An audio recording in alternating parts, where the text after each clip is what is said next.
عورتیں یہ ویڈیو لازمی دیکھیں۔ ایک یہودی عالم نے گستاخانہ انداز میں نبی پاک صلی اللہ علیہ وسلم کی چادر مبارک کھینچ کر اپنا قرض مانگا تو جواب میں حضرت عمر فاروق رضی اللہ تعالی عنہ نے کوئی ایسی بات کہہ دی کہ یہ بات اللہ کے رسول صلی اللہ علیہ وسلم کو یہ عمل پسند نہ آیا اور فرمایا بسم اللہ الرحمن الرحیم السلام علیکم ورحمۃ اللہ وبرکاتہ۔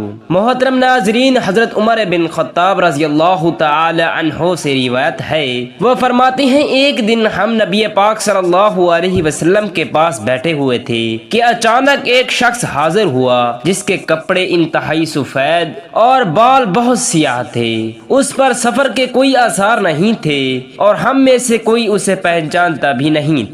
وہ آیا اور نبی کریم صلی اللہ علیہ وسلم کے بالکل قریب بیٹھ گیا اور اپنے گھٹنوں کو آپ صلی اللہ علیہ وسلم کے گھٹنوں سے ملا کر بیٹھا اور اپنے ہاتھ آپ صلی اللہ علیہ وسلم کی رانوں پر رکھ دیے۔ پھر اس نے کہا، اے محمد صلی اللہ علیہ وسلم، مجھے اسلام کے بارے میں بتائیے۔ نبی کریم صلی اللہ علیہ وسلم نے فرمایا، اسلام یہ ہے کہ تم اس بات کی گواہی دو کہ اللہ تعالی کے سوا کوئی عبادت کے لائق نہیں، وہ معبود برحق ہے، اور محمد صلی اللہ علیہ وسلم اللہ تعالی کے رسول ہیں۔ نماز قائم کرو، زکوٰۃ دو، رمضان المبارک کے روزے رکھو، اور اگر استطاعت ہو تو حج کرو۔ اس شخص نے کہا، آپ صلی اللہ علیہ وسلم نے سچ فرمایا۔ حضرت عمر بن خطاب رضی اللہ تعالی عنہ فرماتی ہیں کہ ہم اس پر تعجب کرنے لگے کہ یہ شخص خود ہی سوال کر رہا ہے اور خود ہی تصدیق بھی کر رہا ہے۔ پھر اس نے کہا، مجھے ایمان کے بارے میں بتائیے۔ نبی کریم صلی اللہ علیہ وسلم نے فرمایا، ایمان یہ ہے کہ تم اللہ تعالی پر، اس کے فرشتوں پر، اس کی کتابوں پر، اس کے رسولوں پر، آخرت کے دن پر اور تقدیر پر، خواہ وہ اچھی ہو یا بری، ایمان لاؤ۔ اس شخص نے کہا، آپ نے سچ فرمایا۔ پھر اس نے کہا، مجھے احسان کے بارے میں بتائیے۔ نبی کریم صلی اللہ علیہ وسلم نے فرمایا، احسان یہ ہے کہ تم اللہ تعالی کی عبادت اس طرح کرو جیسے تم اسے دیکھ رہے ہو، اور اگر تم اسے نہیں دیکھ رہے تو یہ یقین رکھو کہ وہ تمہیں دیکھ رہا ہے۔ پھر اس نے کہا، مجھے قیامت کے بارے میں بتائیے کہ وہ کب آئے گی۔ نبی کریم صلی اللہ علیہ وسلم نے فرمایا، جس سے سوال کیا جا رہا ہے وہ سوال کرنے والے سے زیادہ اس بارے میں نہیں جانتا۔ اس شخص نے کہا، پھر اس کی کچھ نشانیاں بتائیے۔ نبی کریم صلی اللہ علیہ وسلم نے فرمایا، غلام اپنی مالکن کو جنم دے گی اور تم ننگے پاؤں ننگے بدن محتاج چرواہوں کو دیکھو گے، وہ بڑی بڑی عمارتیں بنانے میں ایک دوسرے سے مقابلہ کریں گی۔ پھر وہ شخص چلا گیا۔ کچھ دیر بعد نبی کریم صلی اللہ علیہ وسلم نے مجھ سے فرمایا، اے عمر، جانتے ہو کہ یہ سوال کرنے والا کون تھا؟ میں نے کہا، اللہ تعالی اور اس کے رسول صلی اللہ علیہ وسلم بہتر جانتی ہیں۔ نبی کریم صلی اللہ علیہ وسلم نے فرمایا، وہ یہ جبریل تھے جو تمہیں تمہارے دین کی تعلیم دینے آئے ہیں۔ یہ حدیث بہت اہم ہے کیونکہ اس میں اسلام کے 3 بنیادی ارکان یعنی اسلام، ایمان اور احسان کی وضاحت کی گئی ہے۔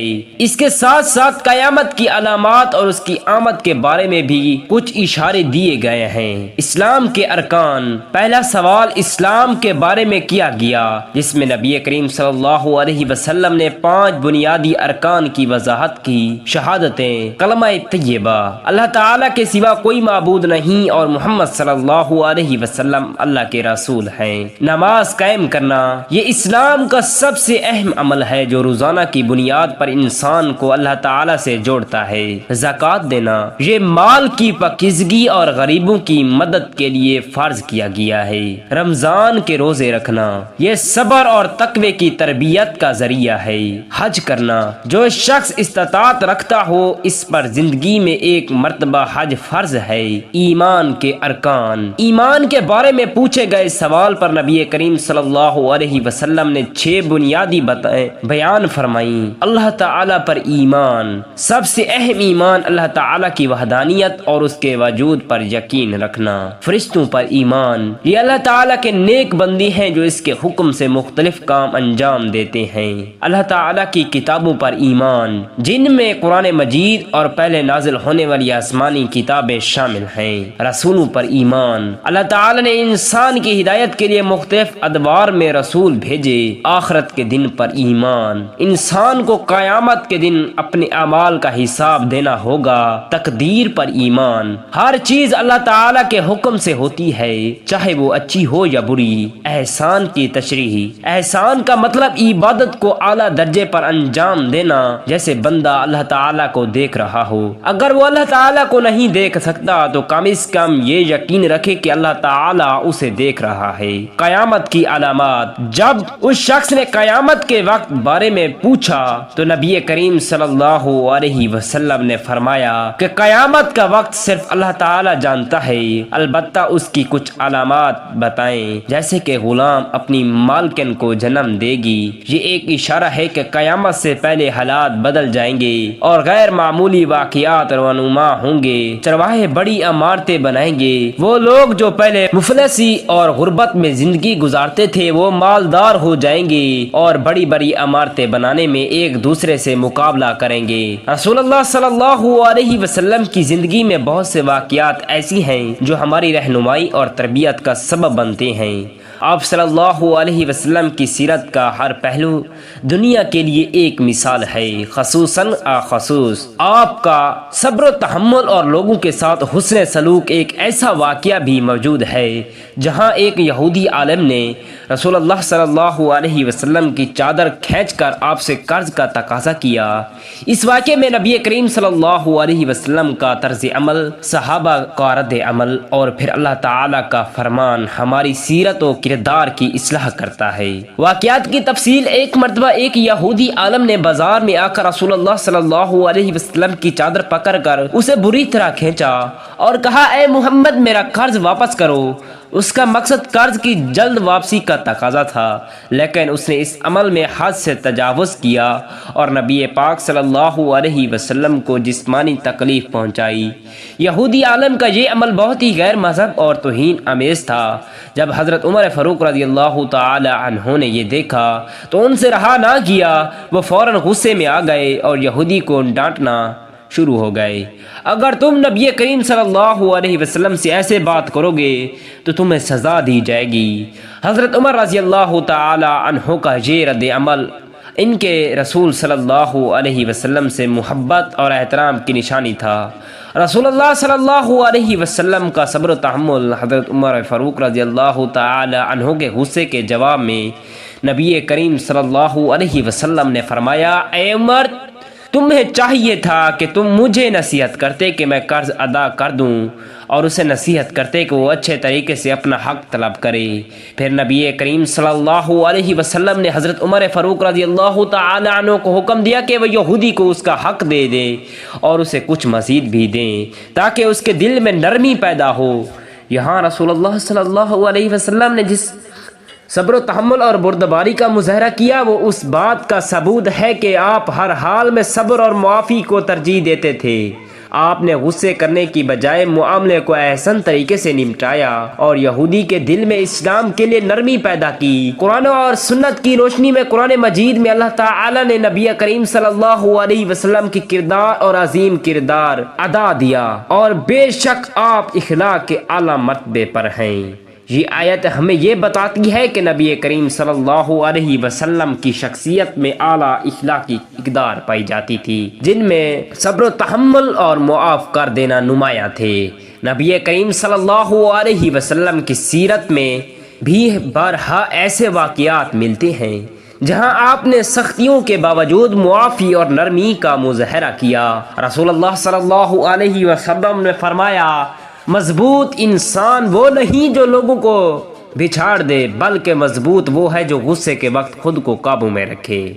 یہ حدیث مبارکہ نبی کریم صلی اللہ علیہ وسلم کی تعلیمات کی عکاسی کرتی ہیں کہ طاقتور وہ ہے جو اپنے غصے کو قابو میں رکھے اور صبر و تحمل سے کام لے۔ حضرت عمر فاروق رضی اللہ تعالی عنہ کا رد عمل اور سیرت کا سبق۔ حضرت عمر فاروق رضی اللہ تعالی عنہ کا غصہ اس بات کی علامت تھا کہ صحابہ اکرام رضوان اللہ علیہم اجمعین اللہ تعالی کے رسول صلی اللہ علیہ وسلم سے کس قدر محبت کرتے تھے اور ان کی عزت کے لیے ہر وقت تیار رہتے تھے، لیکن رسول اللہ صلی اللہ علیہ وسلم نے انہیں صبر و تحمل اور نرمی کی تلقین کی، جو اس بات کی جانب اشارہ ہے کہ ہمیں بھی اپنے جذبات کو قابو میں رکھنا اور معاملے کو صبر و تحمل سے حل کرنا چاہیے۔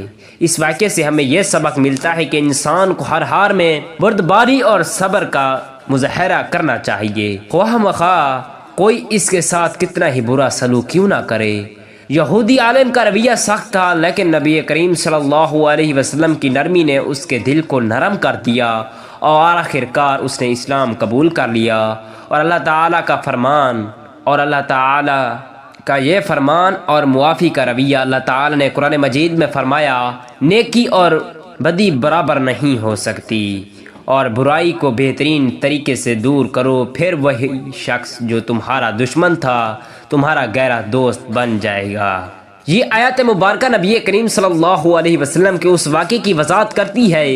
آپ نے برائی کا بدلہ نیکی سے دیا اور یہودی کو نرمی کے ساتھ اس کا حق دیا، اس کے نتیجے میں دشمنی محبت میں بدل گئی۔ اخلاقی سبق اور آج کا معاشرہ، یہ واقعہ ہمیں نہ صرف رسول اللہ صلی اللہ علیہ وسلم کے صبر و تحمل کا درس دیتا ہے، بلکہ یہ بھی بتاتا ہے کہ معاشرتی اور مالی معاملات میں صبر اور برداشت کی کتنی اہمیت ہے۔